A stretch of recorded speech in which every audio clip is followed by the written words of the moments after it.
Good PM!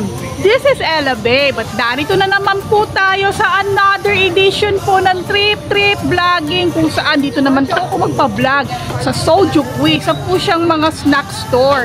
Dito po matatagpuan sa 10 Gate, Las Piñas City. Tara, samahan po ninyo ako para po pumasok po tayo at mamili po tayo dito.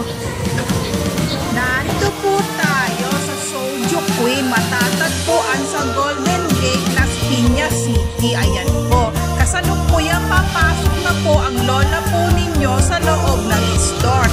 Ayan po, ito po ang itsura po ng kabuuan ng store. Mamaya po i-flex ko po sa inyo ang mga paninda po nila. Ayan, piniflex ko na rin po yung itsura po ng mga paninda po nila. Hindi lang po mga pagkain, yung mga stuffed toys din ng mga galing Japan. Yan ang mga Japanese inspired na candy na may Japanese tema. Ayan po siya. Kung ano-ano pong mga snacks ang meron po dito. Papa Japan or Korean. May mga juice din po sila sa kawalang kamatayang mga noodles. O di po ba? Masarap na pang merienda po yan. May mga candies din po, chocolates, at kung ano-ano pa po, pati yung cone na merong chocolate at matcha. Ayan po. At ang chupa chups na walang kamatayan ay narito rin po. Ayan po siya. Kasalukuyan, ayan, namimili na po ang lola po ninyo. Nang bibilihin po niya kahit konti lang po muna. Ayan, pinaflex ko po ang kabuuan at 360 na po ang lola po ninyo. Yan. Ito pa, may mga biscuit din. Masarap po siya. Tapos may Ovaltine. Ayan, matagal na po rin yan. Ayan, may Sigla Puronis, may Melody. Nandiyan din po. Ayan, ito pa, yung iba mga pagkain, mga biscuits. Ayan po. Ayan. May pepero din po. At Oreo na paborito ng aking anak. At White Rabbit na original yung sinakain ang balat. Toblerone, M&M, at kung ano-ano pa. Saka yung mga galing Saudi. At ang walang kamatayang pepero na galing Korea at Milka na sinisay kamakailan. Kasalukuyan nakapila na po ang lola ninyo at magbabayad na po siya. Ayan po, hawak ko na po. Konti lang naman na pinamili ko.